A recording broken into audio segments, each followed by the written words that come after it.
Welcome to Fluent and Chill. I'm anthonyk, and as always, I'm here with my man J Dub. Jay, how you doing? Yo, what's up? Oh man, most people think the off season in basketball in the NBA is a time to slow down and take a break. But like, there's more stuff going on now than during the season. It's games. After the trade deadline, you're just focused on the playoffs. There's so much going on between the draft, free agency, investigations. Mm-hmm. You know what? I didn't even bring up. We had a nice little tournament in the Olympics. Mm-hmm. So let's start off by giving a shout out to Team USA. I'm not surprised that they won. Mm-hmm. There were some question marks, right? Because they lost a few games prior to. Any surprise that they won? And they didn't look good neither. Not only did they lose, they lost, and it looked like they weren't even going to make the gold medal game. They just looked like a ragtag crew that was just thrown together, and a bunch of guys who just looked disjointed, and they just didn't look together. And add in Kevin Durant, who just basically took the whole thing over, and he was able to save us. But I'd really like for the U.S. to get a national team. What I mean when I say that is, in 2004, you got a commitment from James. You got a commitment from Dwayne Wade. In 2008, you got a commitment from Bryant. You got a commitment from James. You got a commitment from Wade. You got a commitment from Bosh. In 2012, the same idea. You got a commitment from James, Bryant, and Wade, Bosh, Chris Paul. I mean, Bosh, he ended up getting hurt, but you actually had some solidarity with the national team, and it wasn't a bunch of ragtag guys. And once you get that commitment from the better players, then even not only do more players play, but these guys play longer because the better players are playing, and then there's a level of solidarity. I'm playing on the Olympic team with Kobe Bryant. I'm playing on the Olympic team with LeBron James. Well, if I'm playing on the Olympic team with Kevin Durant and James Harden, then we can get some solidarity because we got a commitment from these guys, and we know that they're going to be here. So, if we could get the younger guys to commit to playing in the Olympics over the next 4 to 8 years, then we can have. Then I don't think we'll run into these problems. Yeah. So, like, if we go historically Mm-hmm. and look at it, the U.S. was actually in a situation where they were at a disadvantage because they weren't sending NBA players, right? Because they were professional, they weren't amateur athletes, and so we're sending college players, and that was also kind of, I think, what triggered some of this happening because obviously the college players are younger, they're not playing together, they're all at different schools. There wasn't, like you said, a national team, and they started to lose. And the NBA said, well, hold on. When you look at the teams in Europe, these European players are playing professional basketball at a younger age, mind you, but they're on a national team and they're playing with a lot of those guys who are on the national team, and they're playing on the same team together. So they're professionals, they're getting paid, and they're playing well together, and they're beating us. Mm-hmm. Hence the 1992 Dream Team, right? They get the okay, they put the NBA players in, they get the best of the best, and obviously we saw what happened. Mm-hmm. After that, we see the U.S. win, but then people start to, the attention goes away because when you start winning, sometimes the focus, right? You stop focusing because, we win every time. Then we saw the U.S. team lose, right? There was obviously the one in Greece, I believe, that I think that kind of sparked it, to your point, where they said, hey, we need commitment from you guys. And I think your point is great because that's what I would do is I would say, hey, let's get a core. Look, there's going to be injuries. There's going to be certain things that happen. Mm-hmm. But we say, hey, here's a core 6, 8 guys that we're going to, get you to commit for 8 years, right? You want to be on the Olympic team, you have to commit for this. Maybe it's a 4-year stretch. Maybe it's an 8-year stretch. You have to play in FIBA, the FIBA World Cup, and then do the Olympics. Because then there is, like you said, that solidarity, right? They'll maybe they do a summer, a couple of weeks every summer, right? Where they come together and practice together, get familiar with each other, because they're working out together anyways, right? So that's what I think is needed, because you're right. They look like a ragtag bunch of players because they kind of were. They were kind of thrown in together, and you're right. KD in that final game, you saw it kind of looked like they were like, "Here, hey KD, just take us home." Right? It was just here, just take us home. He did the same thing against Australia too. He did the same thing against Australia. He did the same thing against France. He was that guy who, what it reminded me of Kobe Bryant in 2008, where you had great players on that team with Dwayne Wade and Chris Bosh and Chris Paul, but at the end, Carmelo Anthony. But at the end of the day, everybody knew this is our guy. This is the guy, and we rolling with him. And it wasn't a question. So every team has to have that, right? Yes. You can't just look, talent's great. If you're the most talented team, you'll have a shot. But if you don't have the roles, all the talent in the world doesn't always win, right? That's why I always say there's a very big difference. We're not going to get into this today, but super team, you hear that a lot. Right. And I say, hey, there's a huge difference between what you define as a super team and a team that plays super. And I will take the team that plays super every time because they're going to win. So that's the Olympics. Let's get to the NBA. You're down in Florida. I'm up here in Toronto, and the Miami and Toronto made a trade, and so much news has come out of this, right? We knew that Kyle Lowry, Toronto, the Raptors are going in the direction of kind of younger. It was time for Kyle Lowry to move on. The city of Toronto loved him. It was a huge hit, but he wanted to go play with good friend, not best friend, because we know that's DeMar, who's in Chicago. We'll talk about that in a minute. With good friend Jimmy Butler, and so they worked out a sign and trade. Now it seems that Miami had a conversation with Kyle Lowry beforehand. It seems that Chicago had a conversation with Lonzo Ball beforehand, and both are under investigation. I'm going to tell you my opinion first, and you tell me what you think. I think this happens all the time. I think players, agents, teams are talking to each other all the time. And I get the rule that you couldn't talk to them until 6 p.m. on Tuesday. Is it the rule that needs to be changed because we all know they're doing it, right? Because the big thing was, how did they do this complex sign and trade deal, sending Dragic and Precious to Toronto for Kyle Lowry, and they announced it at 5 o'clock. It was an hour before. Lonzo Ball, I think, was 6:01 p.m. There's no way you worked out that deal in 1 minute. No, you did not. So is it, hey, everyone's doing this, so just let it be? Is it the rule that needs to be changed? Or do teams need to step back and say, hey, the rule is we're not allowed to talk to you, so we're not going to talk to you? Well, first and foremost, how can you enforce this? Because, Tony is my man. I mean, I hang with Tony in the summertime, and during the All-Star break, me and Tony hang out. So how can you really enforce me not talking to Tone? So, Russell Westbrook is in LeBron James's house. Well, we don't know that they were talking about the trade deadline. We don't know that they were talking about playing together. Well, we don't know that they weren't either. And the reason why we don't know that is because you can't tell me to not talk to my friends. And that's business. When you set up a deal, we can't set the deal up where today is the deadline to make this deal happen. Well, we got it, and we can't talk about it in a minute. And especially a deal of that magnitude, like Russell Westbrook coming to the Lakers or Kyle Lowry, which I think is going to be huge for the Miami Heat. I think that Kyle Lowry back with Jimmy Butler, with them signing Duncan Robinson back and having Bam, I think they're going to be right back in the middle of the Eastern Conference race again. I think that's going to be big for them. And with, Goran saying, not Gordon, with Toronto making it clear that, they're not trading him and they're not buying him out. I mean, he's going to stay up there. But I just don't understand how there's no way that you can't enforce. I mean, there's no way that you can enforce this. We're talking about a team. We're talking about guys who are associates and who are friends with each other. Not only that, we're talking about teams that they want to play for and they want to play with each other. So for you to tell me that, okay, this is tampering.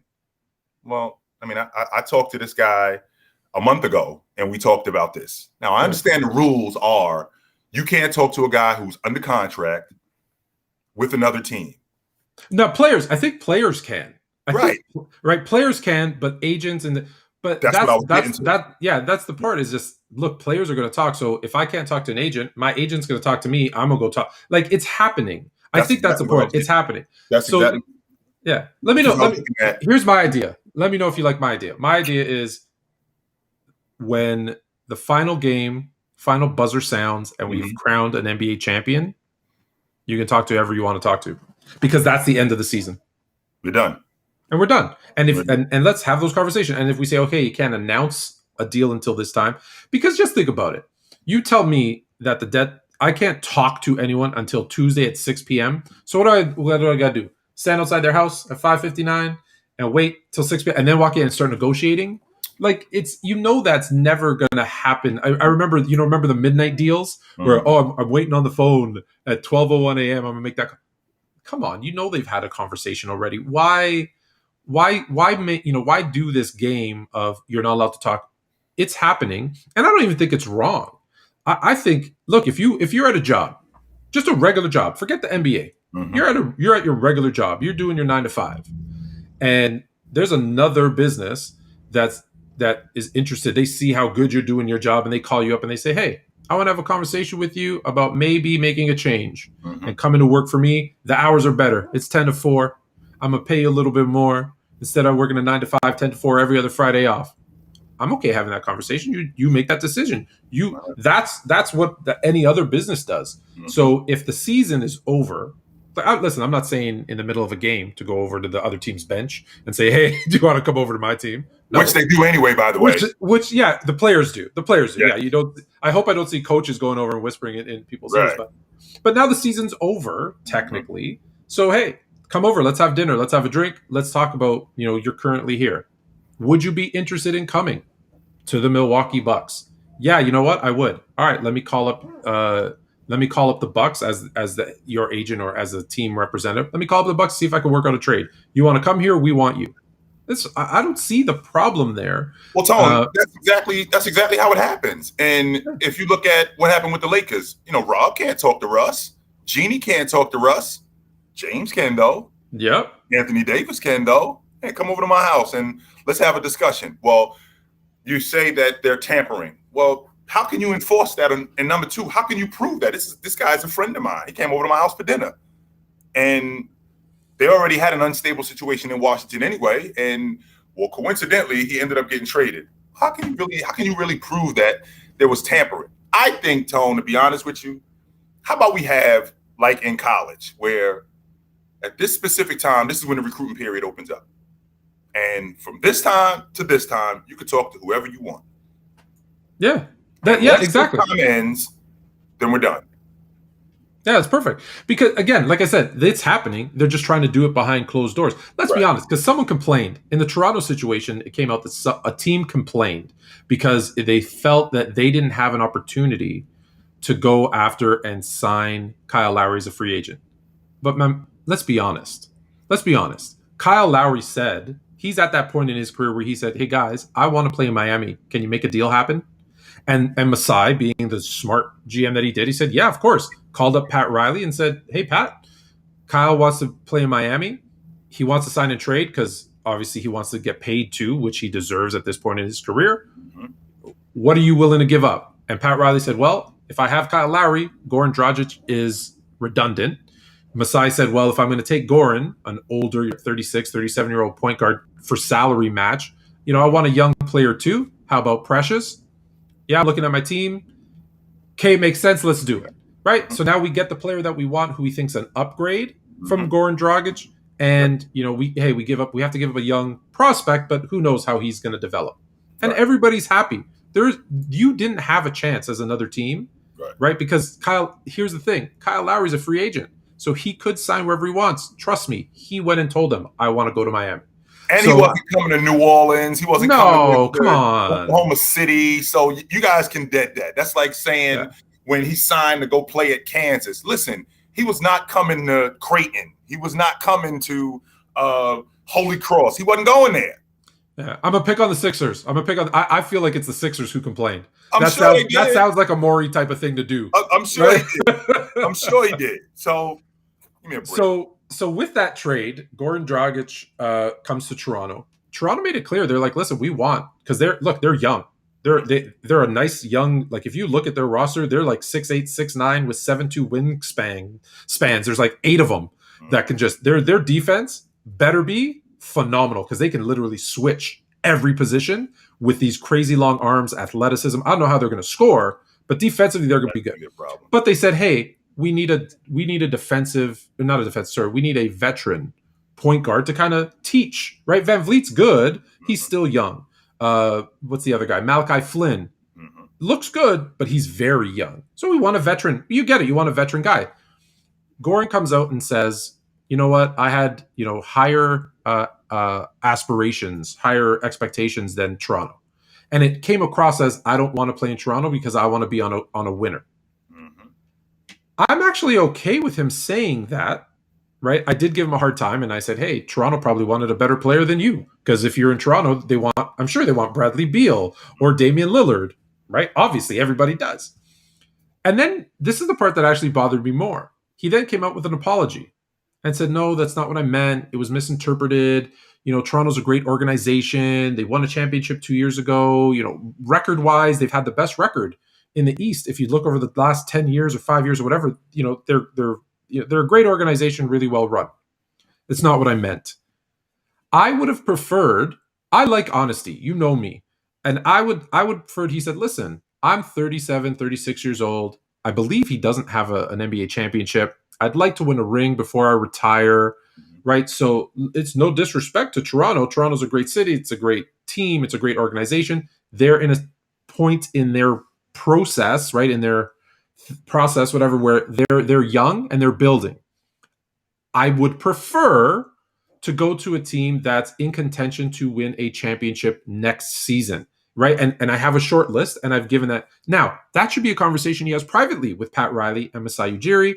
And in public, he says, hey, you know what? It's a business. I understand. I'm going to miss Miami. I love Miami, but I'm going to go do the best that I can for Toronto. And behind the scenes, hey, Masai, look, I want to go to I think Dallas was his preferred destination. I want to go to Dallas. I think they have a chance at a ring. I haven't won one. I've got 2 years left, 1 year left before I'm retiring.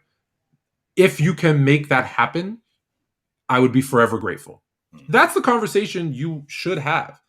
So that's my thing, is that when he came out and apologized, I would have rather him said, no, that's what I said. And here's why I said it. I want to go to a contender. Toronto's a couple of years away, right? You got to give them, you want to pump them up a little bit. Hey, they're a couple of years away. I only have a couple of years left. And as much as I'd love to mentor some young guys that they have up there, I feel like it would really put like the cherry on top of my career. I've had a long career if I had an opportunity to win a ring. And that's what I meant. So if he stood by it, yeah, I'm with him. And it makes sense in Dallas because Luka is on a Slovenian team. He's from Slovenia also, so it also makes sense. But here's the problem, Tone. The problem is I can't tell this woman who, you're nice looking, but I'd really like to go out with somebody else because I think I could do better. And then backtrack that and go, well, I really didn't mean it like that. Well, actually, I did mean it like that. You really ain't that good looking, and I'd like to go out with somebody else who I think is better suited for me. Now that might ruffle some feathers with her, but I bet you she'd respect it more. I think I can do better than you. I think that I can do better than you. Well, the same idea with this guy, Goran. I think I can do better than Toronto. Now, I'm not a young pup anymore. So I'd like to play somewhere where I'd have another opportunity because it's probably my last. I mean, he was in the finals, but he was hurt, so I didn't really get a shot to play. I'd like to have an opportunity to play for at least one opportunity to play for a championship. So it probably would have been that. It probably would have sat better with you, only except, we live in that kind of day and age where guys backtrack a lot of times when, they say what they meant the first time and, oh, wait a minute, I don't know how well that's going to be received. And I don't know if I should have said that. And so. Yeah, listen, like I said, look, my first preference is you don't say anything publicly, right? You go behind the scenes. But if you're going to go public, I always say, look, you said what you meant. And typically you mean what you say the first time. Absolutely. Right. Yes, the second time is typically there's a PR person whispering in your ear, hey, that came across wrong. Right. No, it didn't. And we've all done it. Look, we've all done it. And that's it's okay.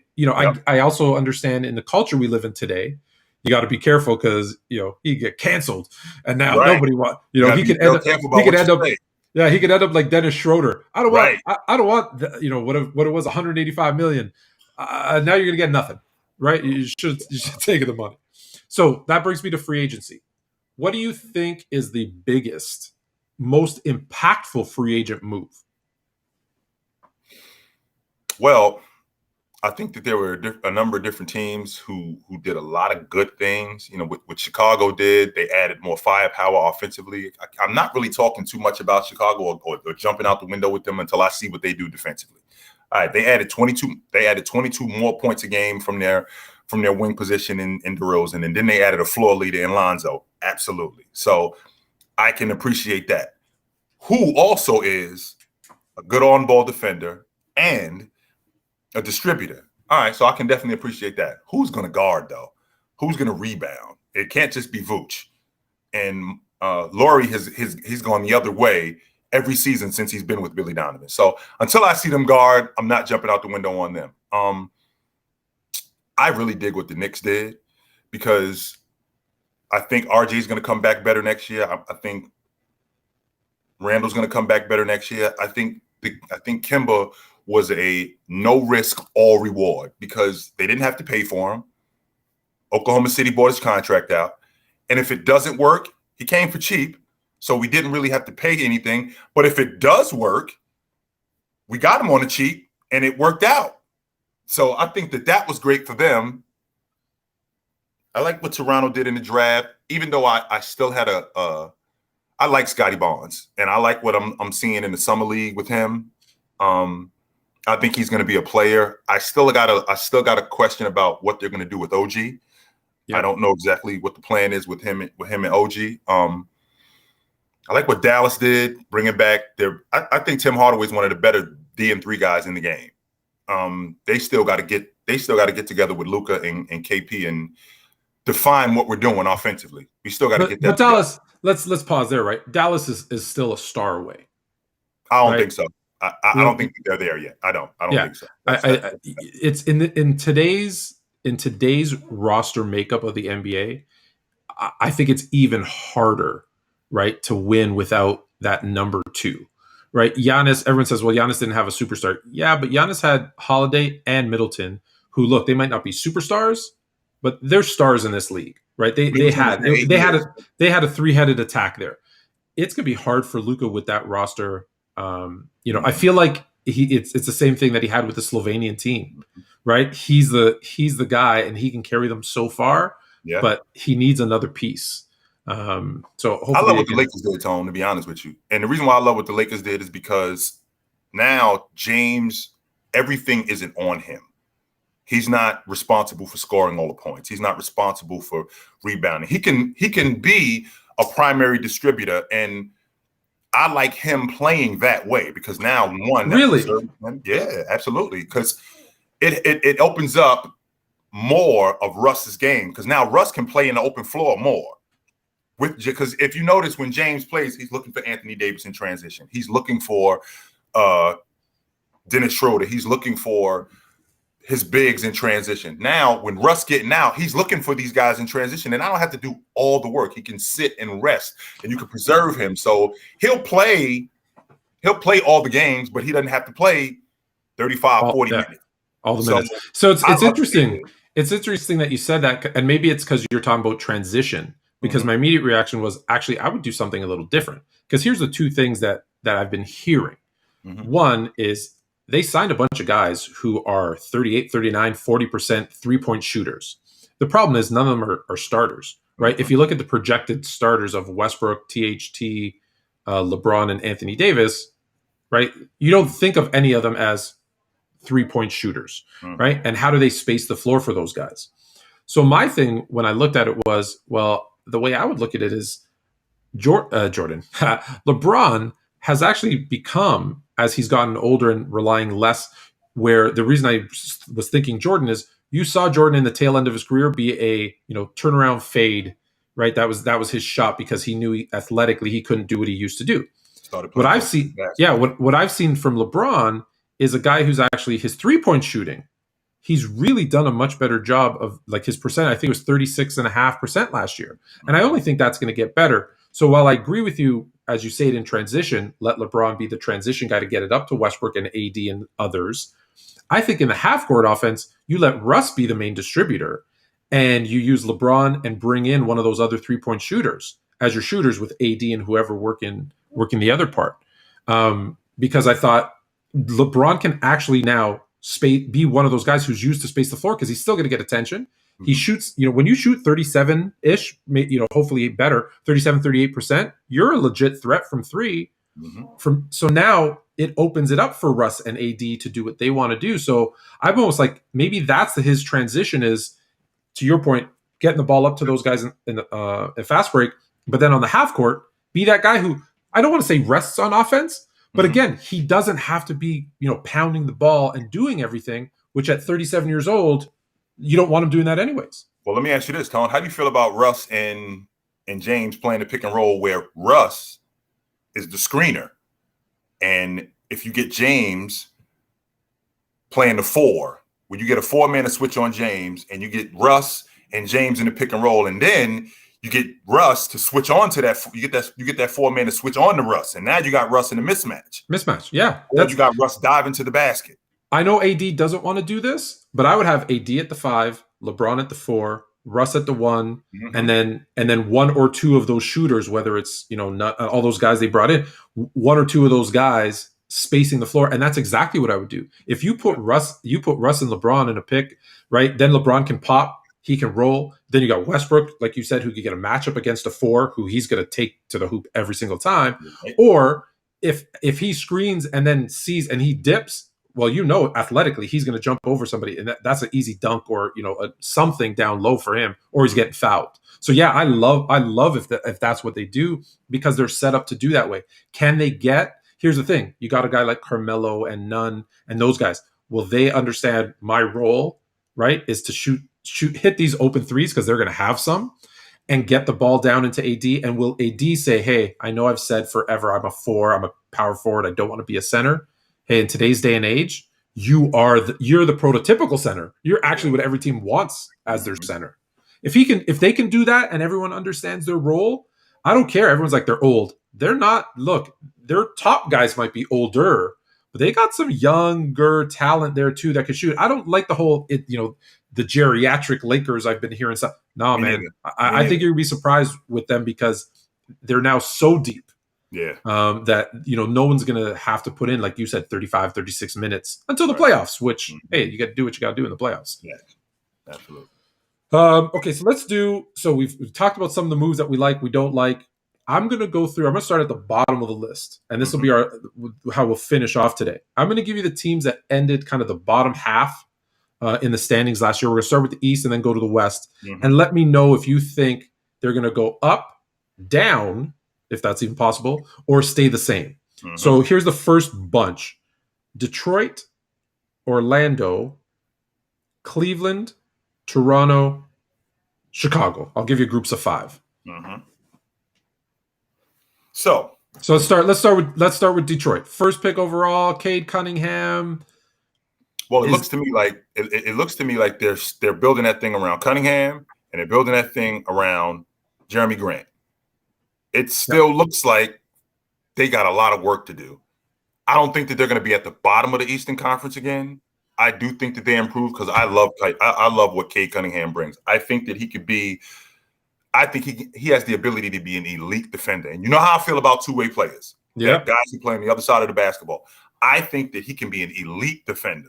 And I think that that's going to be big for them. His ability to play make, his ability to get to the basket, his ability to pass the basketball, and even score, especially for a guy his age, is really good.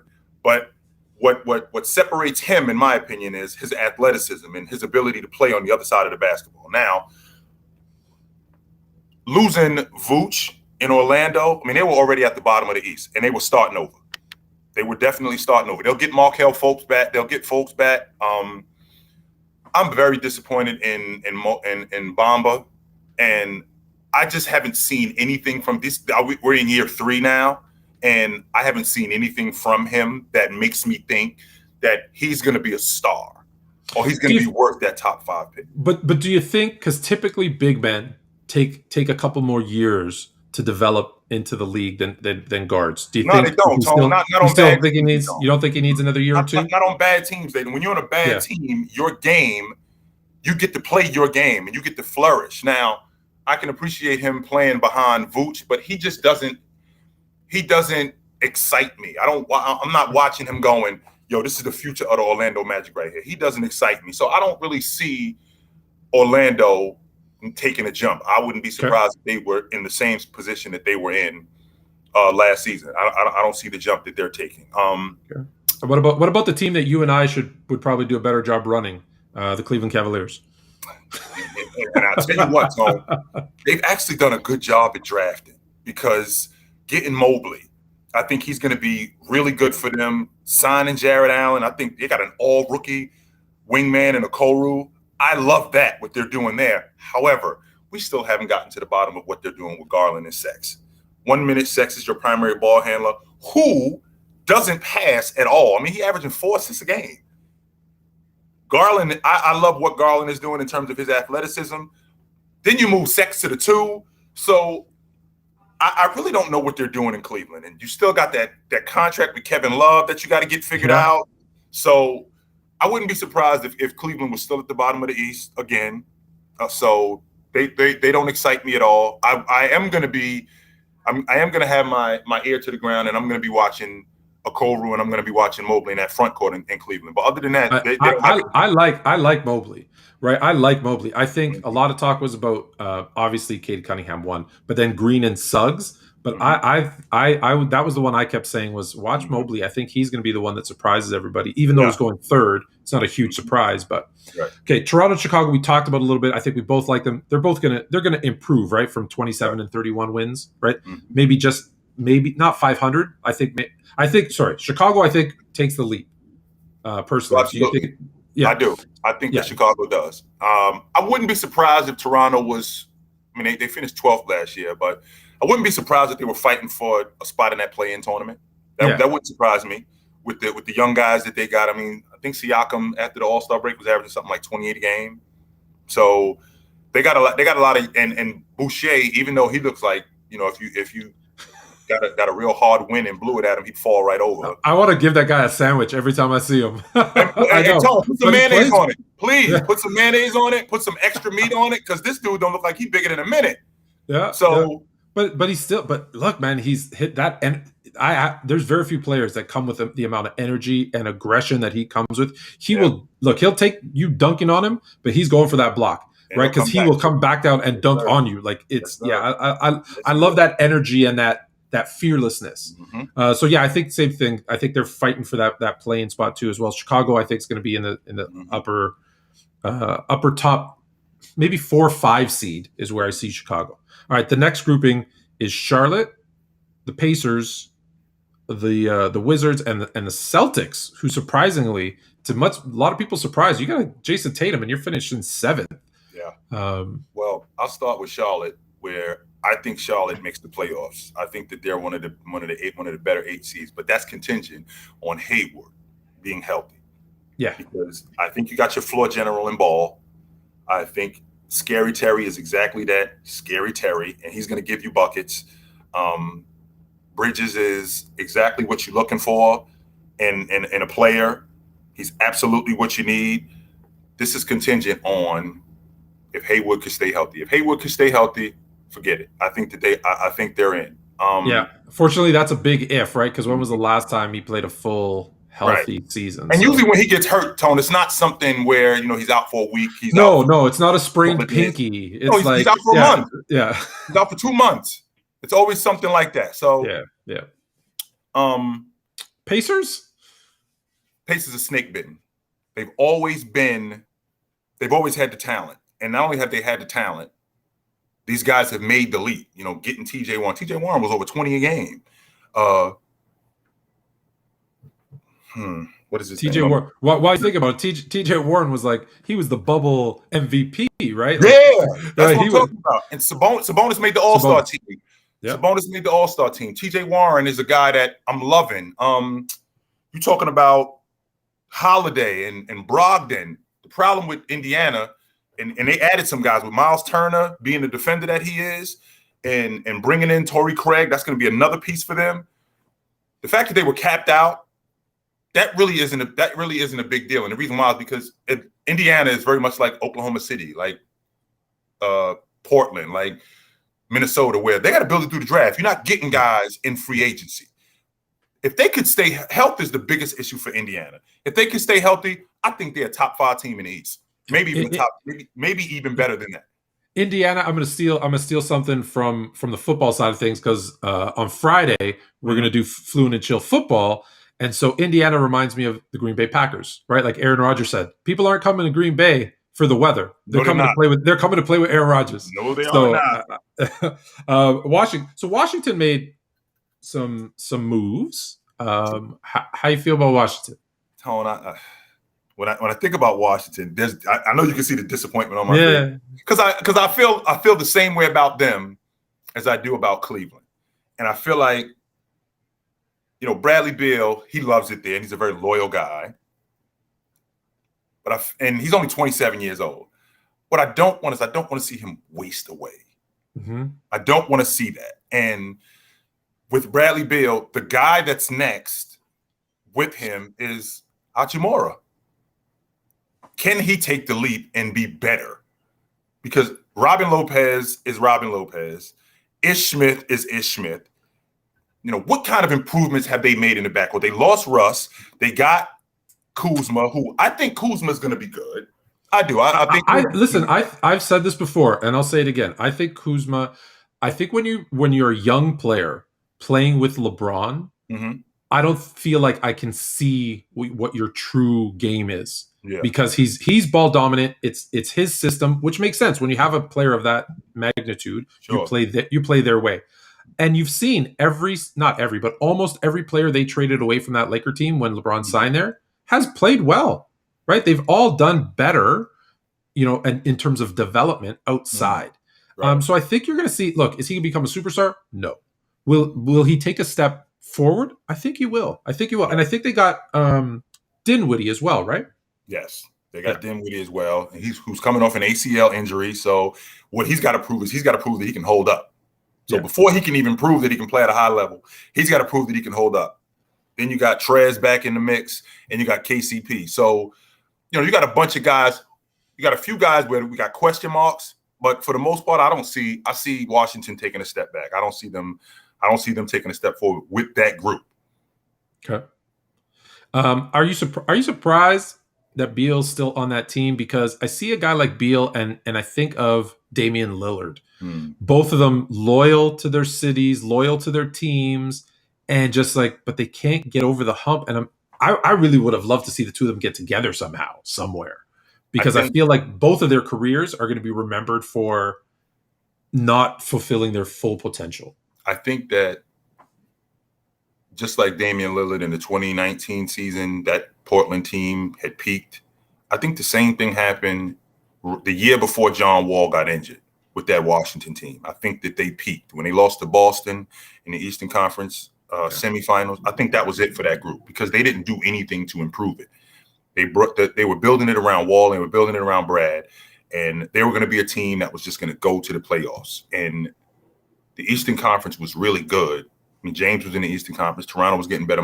Milwaukee was getting better. Philadelphia was getting better. They didn't really do anything to improve that group. So they were basically banking on Beal, who got better every year. I mean, he led the league. He was second in the league in scoring last year, and there was a stretch where he actually led the league in scoring. But I would like to see there can be some detriment to being loyal. And the reason why I say that is because there might be a team that you're loyal to that might not have your best interest, and all they care about is, putting asses in the seats. Hey, listen, teams are a business, and some teams, I always look at ownership, right? Some teams are, hey, I will win a championship at any cost. Mm-hmm. Others are just poorly run, and then there's these ones that are kind of in this financial state where I don't like it because it's, hey, we sell hope. Hey, we might be good enough this year, so people fill the seats. Those are the worst ones, Tom. Right? Those are the worst ones. Yeah, it's just they're good enough. Yeah, those are the worst ones. Yeah, those are the ones I fear for. So the last one is Boston. Boston's got the talent. Is it the Jaylen Brown, Tatum don't fit together? What is stopping them from taking that step? Because they seem to do everything right when it comes to personnel, but they got to be better than 36-36 last season. You got to remember that. I mean, they lost Jaylen Brown for the rest of the season. I think he got hurt with the last 20-something games left in the season. Not to mention, in the last 4 years, they've been in East Finals twice. So I don't think they're that far away with that group. Now, I mentioned this in the past. I love Robbie Williams. I absolutely think he's a piece that they're going to have to shore up. I thought that they would trade Marcus Smart, and the reason why I didn't have a problem with that was strictly because I think that Jaylen Brown is going to be an all-league defender. So losing Marcus Smart, you could get back that defense that you lost from him in Jaylen Brown, and maybe you could get a third scorer. That's what I thought the plan was going to be. Yeah. Grant Williams. With Jaylen Brown is the key here. Jaylen Brown is the key with him being healthy, because I don't see that. And Jason Tatum is my favorite young player under 25. And you line up Zion, Luka, Trae Young, Ja Morant, all of those guys. Jason Tatum, to me, I think in the next 2-3 years, I think he's going to be a top 5 player. I think he's going to be in the MVP vote. I think he's going to be in the conversation as one of the best players in the game. So I just think that for them, it was the injury bug and the fact that they're young too, Tone. I mean, Jason Tatum is 23. Jaylen Brown. Yeah, I think we forget that too. Yeah, I these think guys are kids, man. He plays well beyond his years. So I think you're right. I think we forget how young they are. Kids, and we see greatness in them early, so we expect it right now instead of understanding that what we're seeing is the development of greatness. So, I'd like to give Boston a little bit more time, just a little bit more time. I'm not ready to throw the towel in on these guys. Not yet. All right, so now I'm going to bunch these. I'm going to bunch these last 6 together. So last season, Philadelphia finished 1, Brooklyn 2, Milwaukee, then the surprising Knicks, Atlanta, Miami. How do you reorder those top 6, or do you reorder those top 6? Brooklyn's got a health issue, but they now have the entire summer to get themselves together. I think KD's going to come back. Even though he's going into year 15, I think he's going to come back super sharp. And as long as he could hold up, I think that they're going to be at the top of the Eastern Conference. I wouldn't be, because there's going to be a lot of rest with Brooklyn. But when they're playing together, and I think the numbers last year were when James, Kyrie, and KD played together, I think that they were like 10-0. Or 11-1, something like that. When they played together. So if those guys play together and they could hold up, I'd put Brooklyn at the top. I think that Milwaukee, I think they go in front of Philadelphia, strictly off the strength that they're the champs. They go in front of Philadelphia.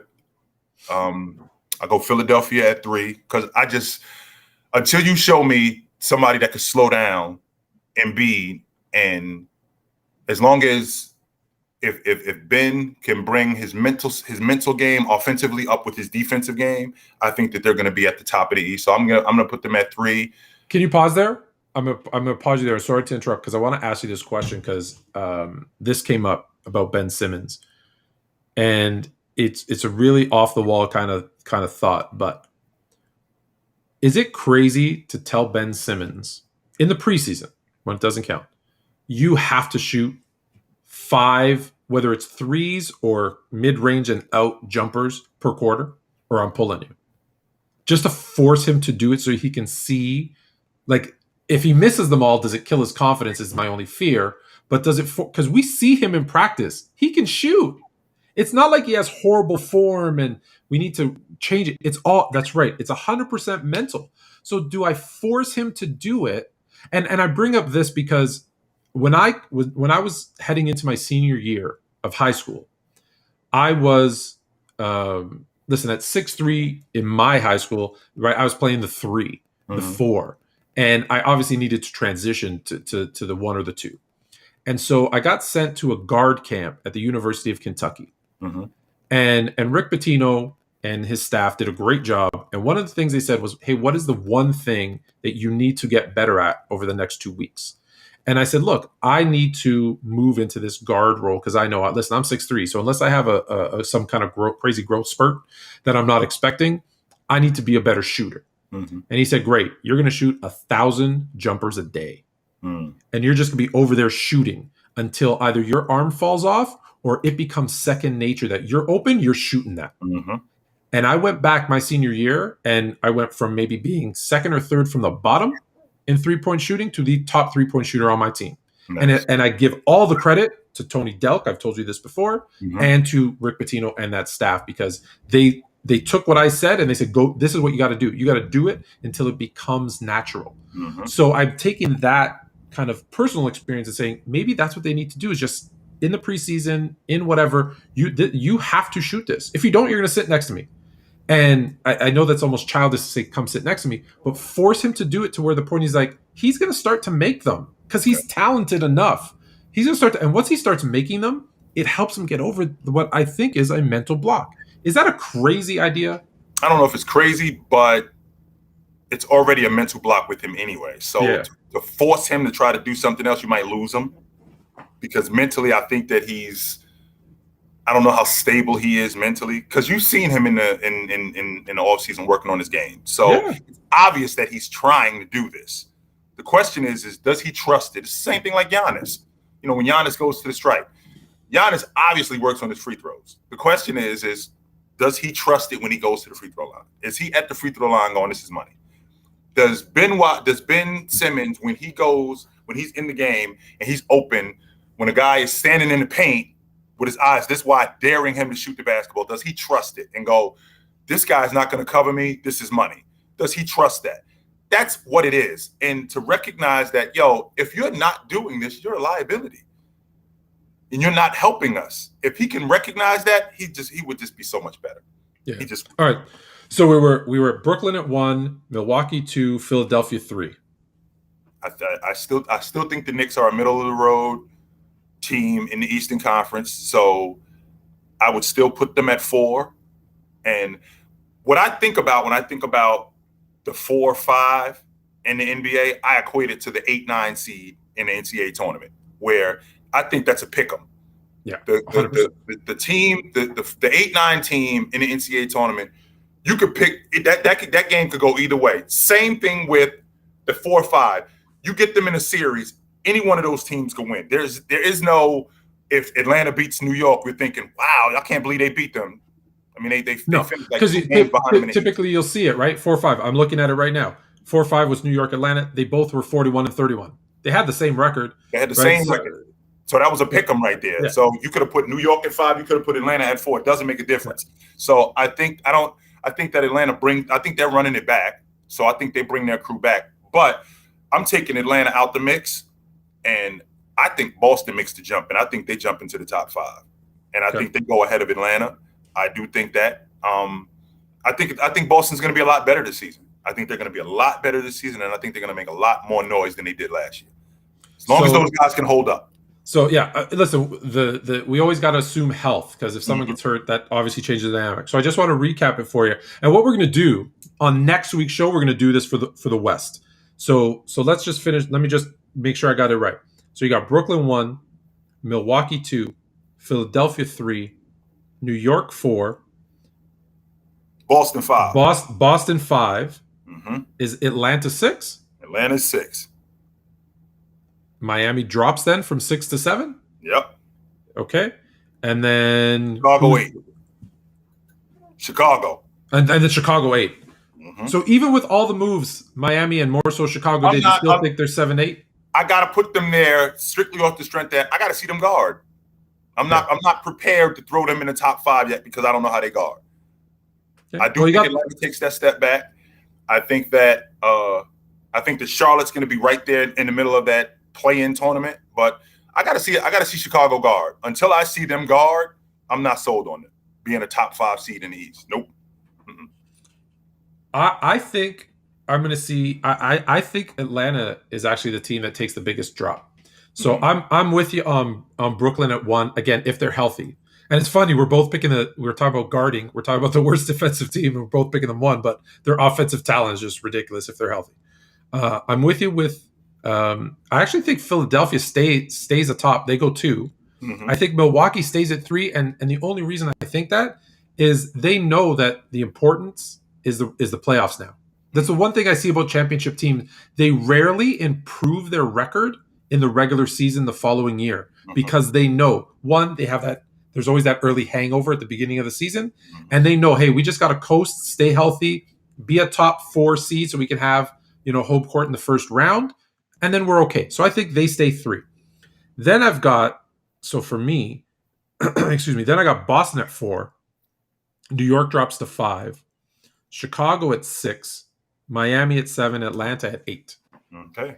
So I have Atlanta, and not because they're bad, not because they take a step back. I just think the other teams did more to They to just got to be better. better, Okay, Yeah. So that's fair. so again, you know this 5, 6, 7, 8 could flip because it's one or two games is going to separate them, but Not to that's mention, where Tone, I'm looking at the Eastern Conference, and I don't know if you can attest to this, but I look at the Eastern Conference, and what it reminds me of, what the East was in the '90s, where it's going to be a yeah dogfight where you could go a week, you could be the number 4 seed, and in a week you can go from 4 to 10. Yeah, That's what it's gonna be close, and there's so much. It's funny how cyclical it is. There's so many good teams. There's so much talent in the hmm East right now, and it's not to say that the West isn't. But like I said, we'll talk about that next week. But it hmm used to be all in the West, and I like when it's kind of a little bit in the West, a little bit in the East. But it feels like the power is kind of shifted. The West seems to be top heavy, like the East used to be, and whereas I think the East has 1 through 8 a better collection of teams. So Well, let me ask you this, Tone. When was the NBA at its most popular? It was when the Eastern Conference was hot, and the reason why is because because the games aren't on at 11:30. that's what I was getting to. The majority of the people in America live on the East Coast. Yeah. And when the East is hot, people are tuning in. When Chicago's good, when New York is good, Atlanta is good, Boston is good. You know, who really, can we be honest for a second? Who really cares about Phoenix outside of Phoenix? Who really When cares I lived in Phoenix, I really cared about Phoenix. But other than that, you're about right. now? Yeah, but you're right. And but I go back to the time thing. It's if you think about this, because I've lived on the West Coast and on the East Coast, obviously. hmm When I lived on the West Coast and a game started at 7:30, do you know how great it was to finish work, get some dinner, and there's a game on at At 5 o'clock. at 5 o'clock. I said, 5 o'clock. this is amazing, right? And Uh, then I get to watch my East Coast teams that I grew up watching, and hmm then I could go to a Laker game, or I could hmm watch. Again, I was in LA, so I could watch a Laker game, and I'm still done. Like I still could then go out or have a good night's sleep or whatever it happened Right. to be. Whereas when I'm on the East, hey, I watched that 7:30 game. It's done at 9:30, 10. I'm done. Like I can't watch. I hated the Golden State Warriors because they were so good when they were on that run, even before KD. But then obviously when KD joined, I wanted to watch them. They were fun to watch. Man, the game started at 11:30, 10:30. It was like 1 in the morning. Yeah. And it's look, I know I sound like an old fuddy duddy, right? Like, oh, I can't stay up till 1. But man, to stay up till 1 o'clock in the morning, you got a life, you got a job. It's Yeah. tough. It's tough. It So is. yeah, I hear what you're saying. So, All right, yeah, man. so we'll end it on this. So that's our standings. hmm Way too early. I'm going to ask you again down the road, and we're gonna change our picks. I'm sure. Who comes out of the East? Well, I've always been, as a boxing fan, I've always felt like, this is where the belt is. And until you show me somebody else, I'm going with the champs. And until somebody knocks Milwaukee off, Milwaukee's coming out the Eastern Conference for me. And I know who Brooklyn is. I know who KD is, but I also know who James Harden is. And I've seen who he is in the playoffs. I've seen who Irv is in the playoffs. And these guys have a tendency to break down. And now they're actually older. Same thing with Philly. There's a lot of questions with what they're doing.